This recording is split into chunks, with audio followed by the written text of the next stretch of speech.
Do the words, "You've got mail," still make your heart skip a beat with excitement?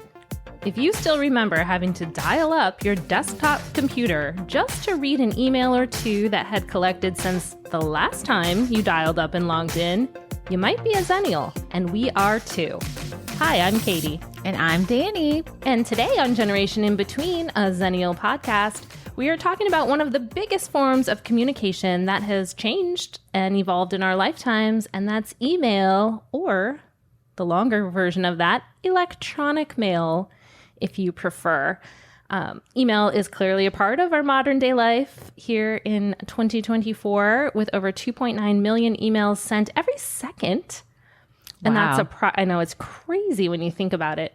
Approximately 250 billion emails in a day and 100 trillion emails in a year. I thought that these stats that I found too, Danny, and these are the sources for these, as with everything else are linked in our show notes, was really interesting. On average, we check our emails 20 times per day. Oh my gosh, nope. And I feel like, and we'll get into this, but I feel like phones have a lot to do with that, because we're waiting at pickup, or we're in line at the grocery store, or we're just, anytime we're waiting, we're potentially checking social media or our emails. Or you're like me and ignore them until there's like 100 emails that are left unchecked. That's what I do. Yeah. And it's on average. So if you average once a week and I average 50 times in an hour. To be fair though, you have to check your email for work, right? That's true. That's true. I do. You know. And that's part of the perk of like being able to work from home and work from anywhere, is that I can then attend to things. But we also spend 5.4 hours per day checking and like maintaining email accounts. I don't. I need to. Maybe if I spent 5 hours a day checking my email, it wouldn't be the disaster that it is. And I'm sure work plays into that, right? Because that's a big part of 100%. For a lot jobs. of people. Oh, for sure. So that's got to be part of it. It's not just like we're during our leisure time checking and responding to email for 5.4 hours. But here's some more stats that kind of break that down. Almost half of Americans check their email in bed, 40% in the bathroom. Gross. Truthfully, I would have thought that was higher, but that's fine. 79% on vacation. I mean, I guess you could be checking it for your hotel check-in or something. I mean, sometimes you have to. Yeah. You know? Like that's where they send where all your confirmation numbers are for your flights. Mm-hmm.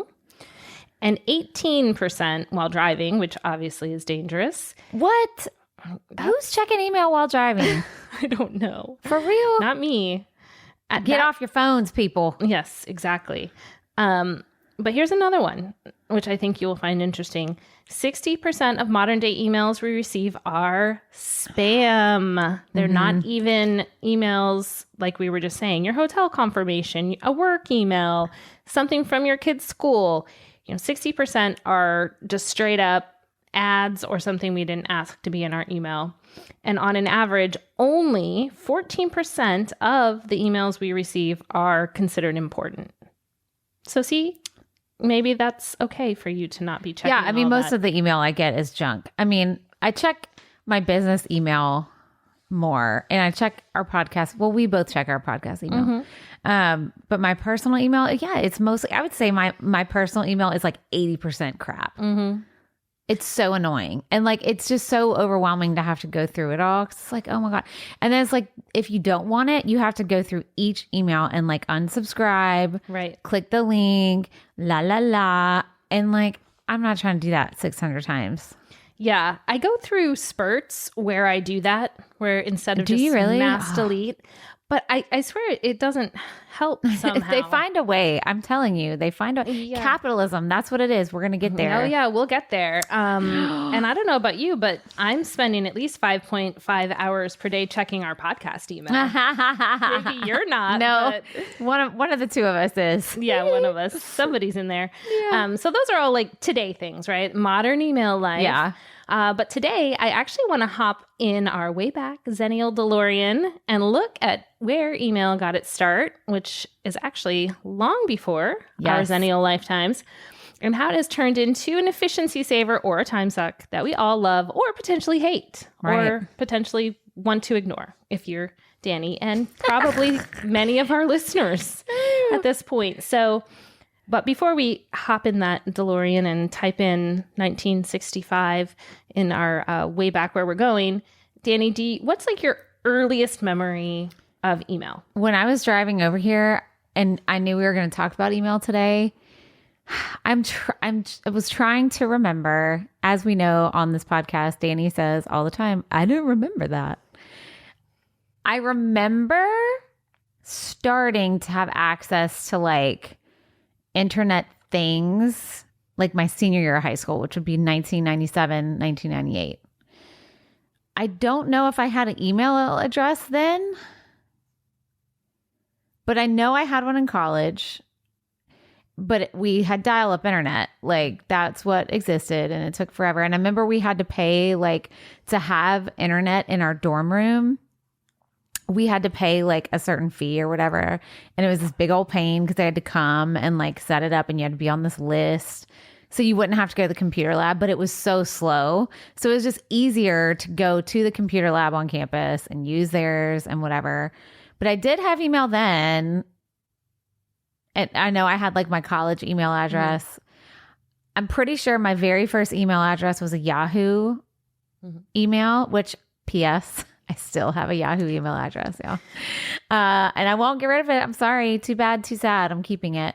But I remember like earliest memories of email was just for like funsies.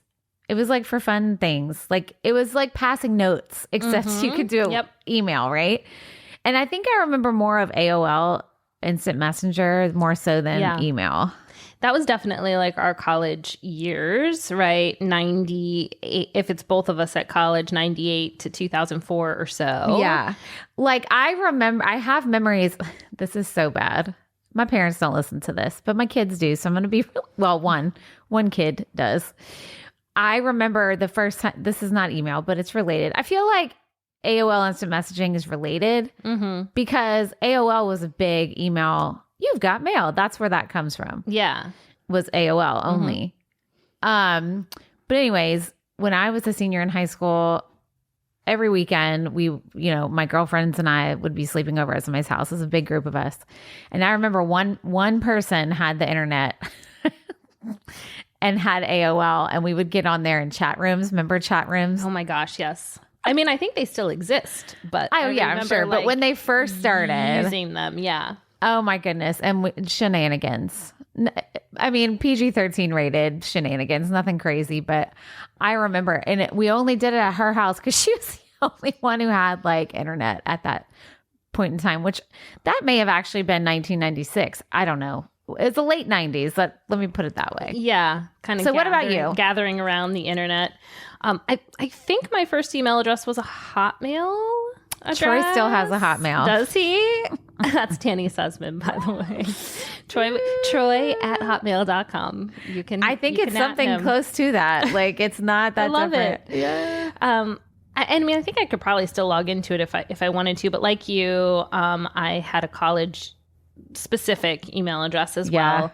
And then by the time I was out of college, every job I've ever been at ever gave me an email for, I was trying to think like how many email addresses I've had. Yeah, you've probably had a bunch because you have probably work specific. It's got to be like in the upper 20s into the 30s. Oh my gosh. Like when I think about all the different places I worked and even businesses I've done that I've given an email to, right? Like a specific email for a blog that I had or a podcast like this. I'd have to look, but I started using email in high school age as well, probably 98, 99. And I had a lot of friends who had left for college. So I would email them at their college addresses. And I worked part-time at a real estate office. And it was one of those jobs where like I didn't really know what I was supposed to do. And no one really told me. So like someone else answered the phone. Like I couldn't like interact with people buying houses. So I would just get on the internet and try to be busy. So I would email my friends, and it was dial-up internet there. And I remember being excited because, I would see like the boy that I emailed, or boys, did they write me back? And it was actually exciting. Yeah, for sure. It's kind of like when you have to wait for the actual snail mail to come. Yeah. And you're waiting for something. It was like that because you didn't have around the clock access. So it might be a day or 2 or 3 before you got back into your email. And there wasn't advertisements and stuff like that. So if you had, if you've got mail, if you had 2 things in there, it was exciting because it was probably from a boy you liked and like your grandma or something. I don't know. Like it was always exciting. So, and of course there was no email on phones at the time. If you even had cell phones, yes. If you even had one, there was an email on that. Like that's a relatively new thing as far as, internet goes. Yeah.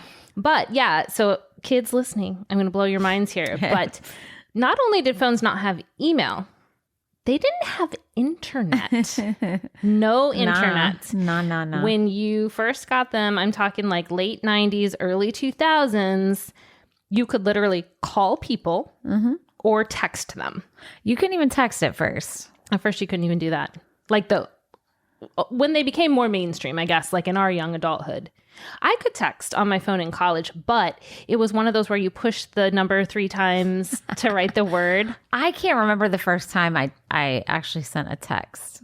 But yes, it was the kind where you had to scroll through. I got so good at that. It was like secondhand. Like, again, if you don't know what we're talking about, each number had 3 letters on it.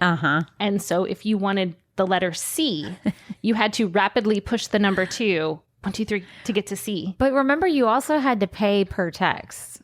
Yes. Yeah. So I don't think I actually, even when I could, I don't think I did very often. Yeah. I feel like it was like 10 cents per text, which adds up. Yeah. And someone writes you back, and then there were character limits. So it's not like you could write big, long paragraphs.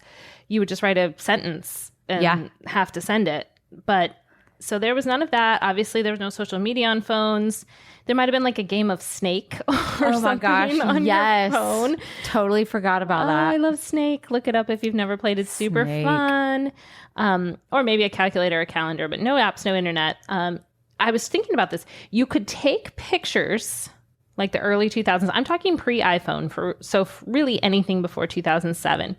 You could take pictures to like text to people, but I don't think you could get them off of your phone onto, because there wasn't apps for social media or anything yet either. I don't think I had a phone where you could take pictures until I had an iPhone. Okay. I have like I don't remember that. Very grainy. I remember still having a digital camera when my first daughter was born in 2008. We still have one of ours. And using that because it was the only way I could like get them onto a computer to get them on Facebook or email for my family. Was like this camera I carried around. So anyway, there was that. But even in college, it was like a treat. Like I just said, to get an email. For real. It could be my parents or other friends at school. And then like your professors, they would send you stuff you needed to know for class. So it was actually usable things. And, you'd be leaving class and they'd be like, oh, I'll just email you. So you knew to check. And you could find it because there weren't 100 billion things in there. Yeah. And fast forwarding to today, I wrote down here, like, I'm lucky if I don't accidentally delete emails from family or friends, because if I haven't been in there for, like, when I'm done recording this podcast, I will go in and just hit delete all to a bunch of stuff. I know. Like, I've gotten good at scanning to, like, know who I'm looking for. So there is that. But still, sometimes someone will be like, I sent it to you, and I'll have to do the shortcut where in colon trash. Yes. Danny. And then it'll come up and it's something I deleted. It's like, and I'm like, I do that way more often than I should. Yes. Just don't email me, people. Email Katie. Thanks for that. No, you know what? You should email Generation. Yeah, email our podcast because if I don't see it, Katie 100% will. I'll see it. For sure. In the 5.4 hours that I'm in there. Just if it's during my working hours and I'm in there. So, okay. So that's, kind of how we got started with email and what it was like back then. Yeah. In the archaic days.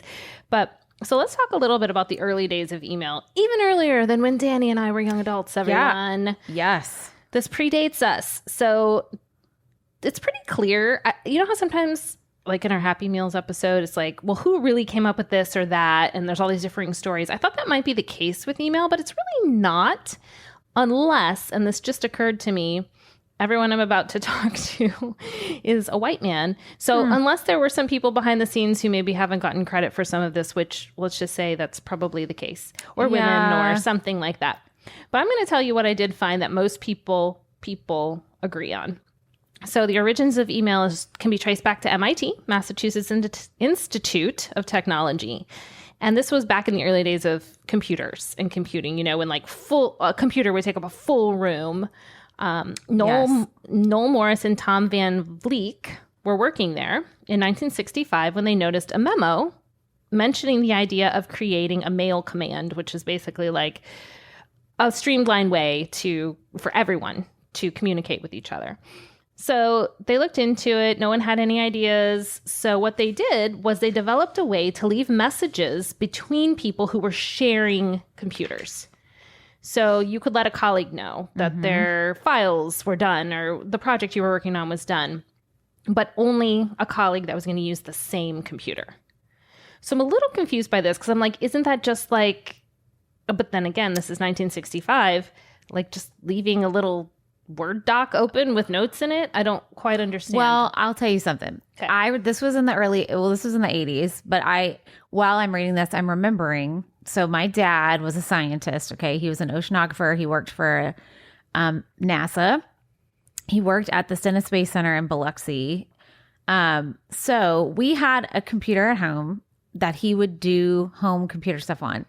This was pre-internet for regular people, but the government, he worked for NASA, so they had their own, like, whatever. I can remember he would have a way to hook up to his work network, which is probably like this kind of thing, from our house, but it would take all day. And you couldn't pick the phone up because it would use the phone line. And it would take forever. And if we just even picked the phone up, it would cut the connection and he would have to start over again of transmitting the information. Wow. Yeah. So I think like this was saying, it was so he could share the work he was doing with the whatever.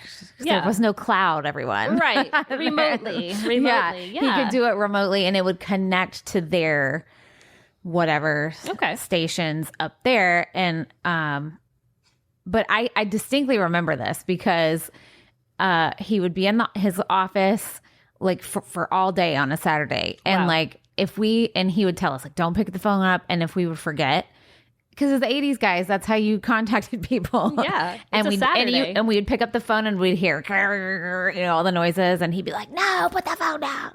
So well, okay, so yes, that makes sense because there's another iteration of this that it sounds like what your dad used, and the government was the first to use it. Oh, well, there you go. I'm jumping ahead then. No, that's okay. So this first one that I was just talking about where like you could log into the same computer and get messages was just called Mailbox. Super creative. But there was no internet or even other computers that you could share with. But then in 1971, this guy, Ray Tomlinson, came along and he took that concept and it was called ARPANET. I know that stands for something, but it's the government. They have acronyms for everything. They do. And it was networked computers. Okay, so that's like what I was talking about. So you couldn't just send it to whoever you wanted to. But if it was a computer in your network, I see. It was possible. So computers at the same company or in the same building, it wasn't just the one computer you were on. It was networked computers. But this introduced a problem. When you would send a message from one computer to another, how would someone know who you're sending it to? Like, where is it supposed to go? So this guy, Ray Tomlinson, had the answer using the @ symbol. So in that case, you would put the person's name, the @ sign, and the destination computer, which probably sounds very familiar because that is the same convention we still use today. The username, the @, and then wherever we're addressing it to, whatever network that is, more sophisticated than what was happening in 1971. So that was Ray's idea. And it was so useful that people were thinking about, of course, right? Because we're never happy with just like one thing working. People are like, oh, well, this is great. How do we do it to people outside of an internal network? And so this idea of communicating organization to organization was actually really pushed the internet forward because people liked that they could, within their network, communicate. And they said, well, how do we do this on a wider scale? And it really pushed. So we often think, oh, internet and then email, but it's actually like email first. Yeah. Pushed the internet. And this was a little side note I found. In the early 70s, Queen Elizabeth II was the first head of state to use email. Cool. She tried out ARPANET's electronic mail program during a visit to Malvern, England. They gave her the username HME2. Oh, that's cute. Which is adorable, for Her Majesty Elizabeth II. And I know later in life she used Twitter and things like that. Like she was tweeting. That's awesome. In her 90s. So the Queen has always been like up with the technology, you guys, and ahead of herself. I have to say, I love that you were saying Queen Elizabeth II instead of the second. That was weird. That was weird. Why I did loved I do it that? that you did it twice, and I'm like, that's hilarious. Like Queen Elizabeth. Her Majesty Elizabeth II. Yeah, I guess we don't say King Henry VIII. We say King Henry the King Eighth. Henry VIII. I'm going to start doing that. You know, I'm just looking at it's like a Roman numeral, so I'm just like It's cute. a one and I and an I is two, right? Queen Elizabeth II. But you don't sound as posh. I don't. I need to work on that. So, of course, once the Queen gets on board, Of course. the Queen too. So you would think we're still in the early 70s, folks. Yeah. So email's being used on a pretty small level, right? Really only between connected computers that were capable. So you wouldn't like expect that this was an area where people would try to capitalize on that market, would you, Danny? Well, I don't know. It is America, so Well, it did not take long for someone to find a way to use email to make money. Gary Thurk earned the title. rhymes with jerk. Gary Thurk. Yeah, and that's how you say it. I looked it up too. For real? Yeah, Thurk. Oh, wow. Gary Thurk earned the title of Father of Spam, but this was much later in life because that term didn't come along till later, which we'll get to. After he sent an unsolicited marketing message to hundreds of ARPANET users, and this was in 1978. But listen to this. He was promoting a new product for a digital equipment corporation. He said the email earned him $13 million in sales. That's probably worth it then. I'd be called the father of spam for that, I think. Heck yes. But in 2007, so a lot later, when he was interviewing with Computing World for a story, he said he'd rather be called the father of e-marketing and that he shouldn't be blamed for spam. But look, that's a pretty good case study in why you should spam people. $13 million. And the term spam itself wasn't actually used until the late 90s. That's when it entered the Oxford English Dictionary in 1998. But it was happening, obviously, 20 years before that. Do you know, Danny, where the term spam for email comes from? I don't know. Does that have anything to do with the processed meat product that my grandma used to eat all the time? Sort of. Oh, really? Sort of. Oh, really? Because I've always wondered about that. Because, I mean, for those of y'all that do not know what that is, you can still buy spam on the shelves. I think spam came around during wartime because it was processed meat it was non-perishable that you could store and keep. And my grandma just always ate it and it smelled so gross. Yeah. I am not a spam fan. She would even like fry it. Like That's what I was going to say. People like put it with like eggs and stuff. No. I've never liked it That's either. not good. Mm-mm. Well. So that's not it. It kind of is. Okay. All right. So here's why I say it kind of is. Now that everyone knows what spam is, the food product. Okay. If you want to call it that. Many believe the origins of calling junk email spam is traced back to a classic Monty Python sketch. So Monty Python, amazing comedy troupe, very, very popular in the 70s and I think early 80s. In the sketch, patrons of a diner get inundated with annoying chants of spam from the staff, which they do not want. So they're trying to get them to order spam. I love Monty Python. And so we think maybe that's why email that you don't want, that you're being inundated with and you did not ask for, is called spam. I gotta look this up. I've never seen this skit. I watched it. Was it on the Monty Python show? Yeah, it looked like it. Yeah, it looked like it was on the show. It was just like maybe a 4-minute clip. You guys can look it up. I'm just picturing it in my head. Oh, it's so funny. And it's like medieval. It's so funny. So look it up. Monty Python spam.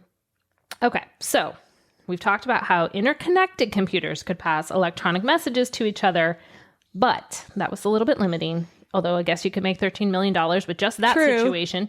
But the first true representation of email as we know it was in 1978, same year as spam started. And the new iteration of the idea came from a 14-year-old. Not a surprise, right? Young peeps with the great ideas, always and forever. I know. V.A. Shiva Adurai says a program that he created as a 14-year-old is the first true version of email. He's 14, and he built an inter-office software program for the University of Medicine and Dentistry of New Jersey. 14? Dang. 14. And he, instead of calling it electronic mail, dubbed it email. That was him. And people were calling it, the old people were calling it, but the teens started calling it email. And so he was like, the earlier electronic versions, akin to sort of text messaging now, right? He didn't relate it to that back then because that didn't exist, where it was just kind of limited. But what he did was he digitized physical inboxes and outboxes for workplace memos. That's where we get the terms like CC on an email. CC is short for carbon copy, which the young people are like, what the heck does that mean? So I don't know if any of you have ever seen this, or maybe in old movies when you would get receipts or anything that old movies. You needed more old movies from the late 90s. Where you would want a copy. They would have what they call a carbon copy underneath. So you would only write it once and you could pull out the paper and give everyone a copy. So CC on an email means carbon copy, and BCC means blind carbon copy, which means you can send it to a bunch of people, but they can't see each other's addresses, which I highly recommend if you're sending a mass email, please. Yes. And so he insists that the inventor of email is rightfully his. He even has the domain inventorofemail.com. Oh, yeah, you do. I would do that too. I'd be like, don't y'all forget it. Yeah. I made this.com. I might have been a kid, but y'all aren't taking advantage of me. I made this.com. So this guy, Adurai, that's his last name, is very interesting, okay? He went on to earn 4 degrees from MIT. Yeah, you Founded did. tech companies. Married Fran Drescher. The nanny. The nanny. Look it up if you don't know. And got involved in politics. And more recently, he was in the news because he tried to get Elon Musk to hire him as the CEO of Twitter/X, which, dodged a bullet there, Adurai. Or maybe Musk should have hired you, so it could have gone a little better. But anyway, so this guy kind of pushed it through to more of the modern convention that we use now. And then when the 80s kicked in, internet as we know and love it is really up and coming. Internet was popping up. So networks called, I've seen this term before and I didn't know what it stood for, ISP, Internet Service Provider. Pretty simple. These started to connect people through email. So you didn't have to work. In the 80s? That's what it said. Yeah. In the mid-80s. I mean, I guess that's... Maybe not mainstream, right? Because I was going to say that's the time frame that I was speaking of with my dad. It was probably the mid 80s. But I'm wondering, your dad's stuff probably needed to be secure too. Yeah, I don't know. So he probably, especially with the government, I'm just totally hypothesizing. I know, we have no idea. We don't know. But he may have, these things, this was long before firewalls and malware. It's possible that the government was like, yeah, you're going to use our system only, Yeah, true. It's possible, but you just on a casual basis, you didn't have to work the same company or have the same network of computers. You could send it to other people, but they had to have the same ISP as you. So, this isn't exactly the best technical explanation, but if you sent an email to someone who uses ABC ISP, and you also use ABC ISP, you can communicate. But if someone has DEF company, you couldn't. So it would be like Yahoo to Yahoo or AOL to Oh, AOL. I see. Not AOL to Yahoo. I'm like, there's a lot of letters coming at I me. know, right? And I don't know. And you're like, I don't know what to do. And then by 1993, the word electronic mail had been widely replaced with email because the internet was more widespread and people were using it. And then over the next few years, then in the 90s, we've got AOL, which stands for America Online. Echo Mail, Hotmail, and Yahoo shaped the internet and email landscape, and they pumped tons of marketing dollars to increase accessibility, expose a vast, audience to the benefits of the World Wide Web and email. So then Hotmail, what made that so popular when it came out is because it was not associated with a single ISP. So you could email people outside of that. And certainly the other ones followed suit, right? Like Yahoo followed suit, and AOL followed suit. But that was Hotmail's big thing when it first came out. And there was also a big significant development in 1996, the Mail Abuse Prevention System, which was created because people were getting so many spam messages. So it was the first time you could block users and things along those lines. And then internet use exploded, obviously. Well, not obviously if you weren't alive. Right. But guys, by the late 1990s, it exploded. And email spam just became just overwhelming, right? Like I still remember getting it. Yeah. I don't remember getting it either. I don't remember getting spam until I was like an official adult. Yeah, same. So maybe teens and young adults in this time period because we weren't their demographic. I don't know. Maybe it was only people who had corporate emails or something. I'm not sure. But either way, by the turn of the century, the turn of the millennium, having an email address had gone from being like something kind of weird or a novelty thing to like having a phone number. Yeah. Right. So then kind of just to skip forward to, where we are now quickly. In 2002, that's when BlackBerry came out, which most people don't carry those anymore. But that was the first cell phone to have email capabilities. Was it a cell phone? I thought it was just like a... Was it just... Let's see. I thought a BlackBerry was like... I think it was a mobile phone. Was it? Yeah, it was a mobile phone. I swear I remember BlackBerry, although hence let it be known that out of the two of us, my memory is worse. I thought I remember BlackBerry just looking like a calculator where you flip it and then you just type it. It was like an electronic... Almost like a keyboard. Something or other. I don't know if it was a phone. Maybe it was a phone. I don't know. Yeah, maybe not. I mean, eventually it was. Oh, really? Yeah, okay. I had one when I worked. I never did. When I worked at a newspaper, and it was a phone too, and I could text. But that was probably 2006. And they came out in 2002. Yeah, we'll look into it. I'll circle back. Yeah, let's look into it. And then 2004, Gmail came out. Yeah. Really? That long ago? Yeah. You wouldn't think so. 20 years ago. Huh. Yeah, 20 years of Gmail.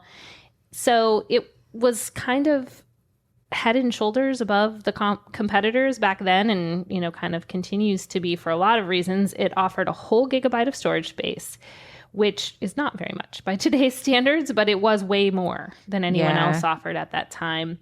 They also brought features so you could search your emails better, like I was talking about when I may have accidentally deleted some of your beautiful emails, readers, and I can type in trash and find it and all the different filters and labels. They brought all of that.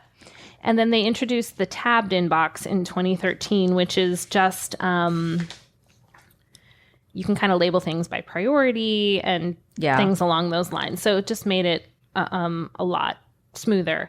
And it's said that a Google employee, he was the 25th person ever hired by Google, Paul Buchelt, created Gmail, the first version of it, in one day. Wow. I wonder what that's like to have a brain like that. Right? To be like, I have an idea. Oh, and it's then done. Just know how to code it and be like, bleep, bloop, bleep. Yes. Gmail invented. And about 20 years later, there are approximately 1.8 billion active Gmail users. And that is over 22% of the world's population. That is wild.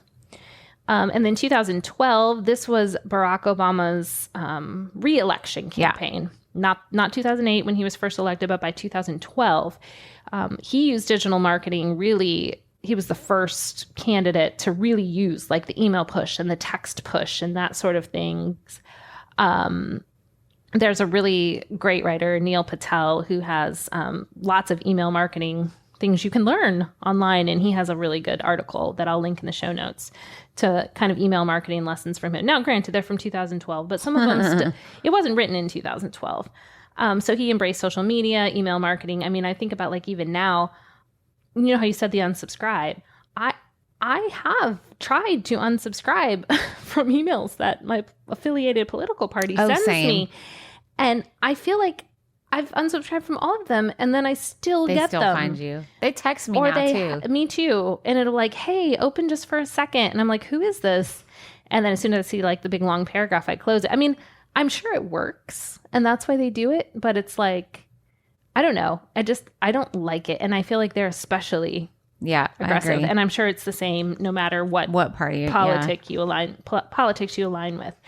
And so really since Gmail, email hasn't changed that much. You know, some of the things that have changed, right? We have marketers have a lot more tracking information. I know this just from my own day job, one of her many. But I do a lot with email marketing, and we're able to see, you know, how many people open this, where did they click, how long did they stay, what are they interested in? Okay, we're going to move these people off into one group and send them this, and we're going to move these people off into one group and send them this.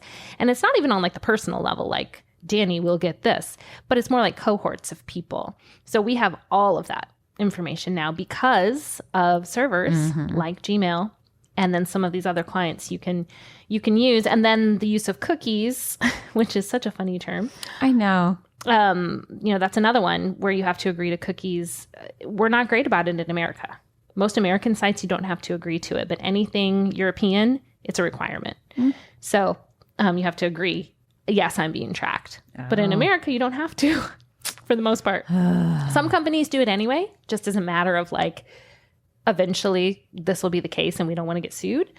But anyway, so some other just like recent things, 2020, I don't know if you've noticed in the past few years, probably not, Danny, since you don't check that much. I know, but so you can put a little logo.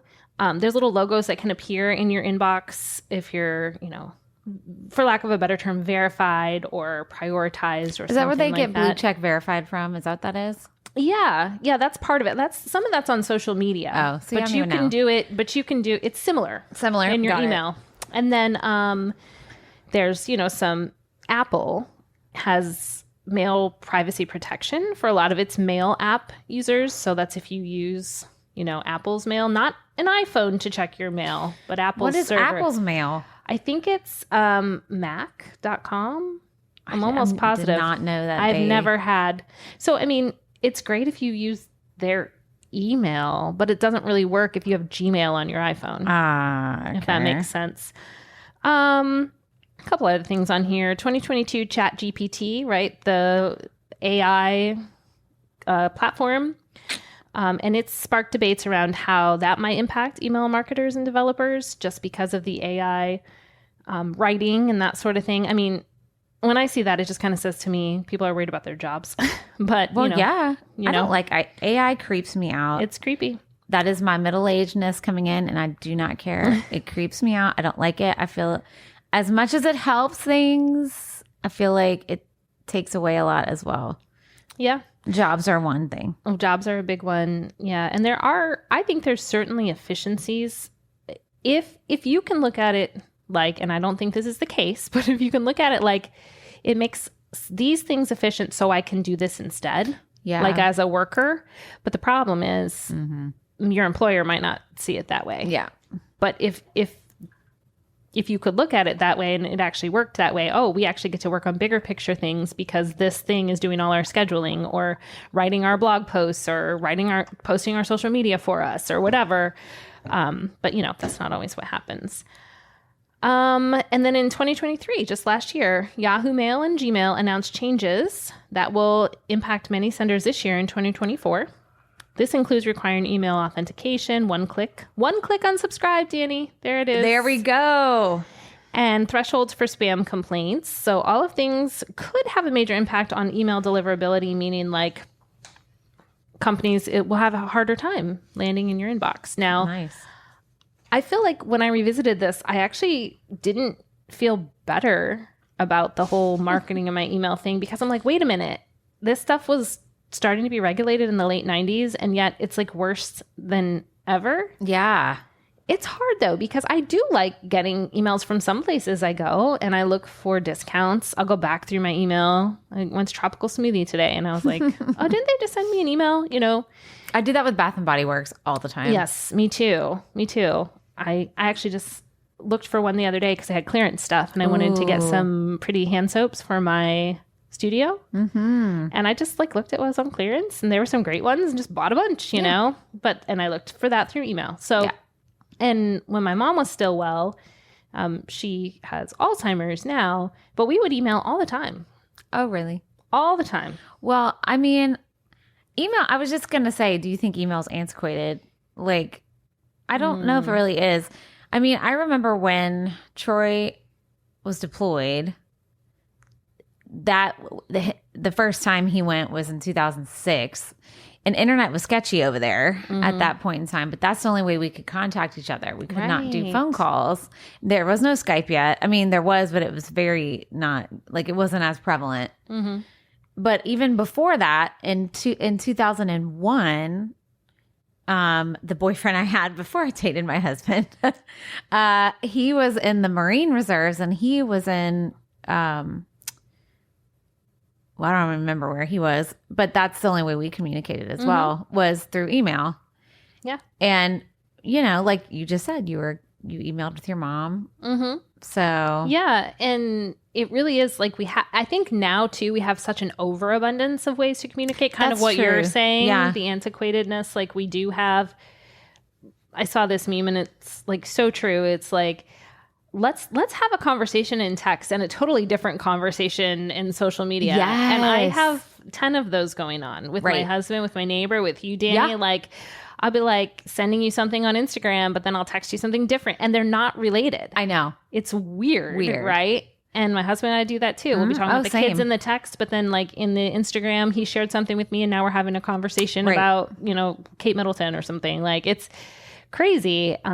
So it's anyway. So it's a lot, but I don't think it's antiquated. And then also this sort of middle-aged thing. I don't know if you've seen where people talk about big computer, little computer. No. Have you heard this? You're going to feel so seen because I did.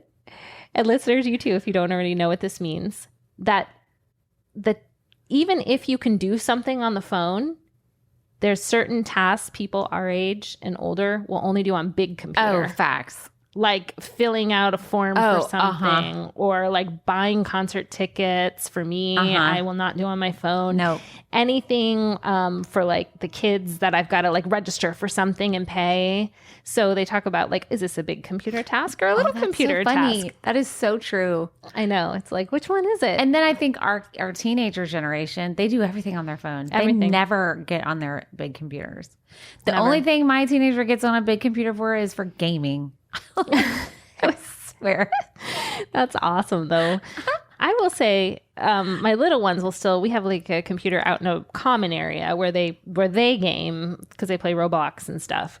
And so they'll play on there and we can kind of see what they're up to. My older kids, occasionally they'll ask to borrow our computers to type something up or print.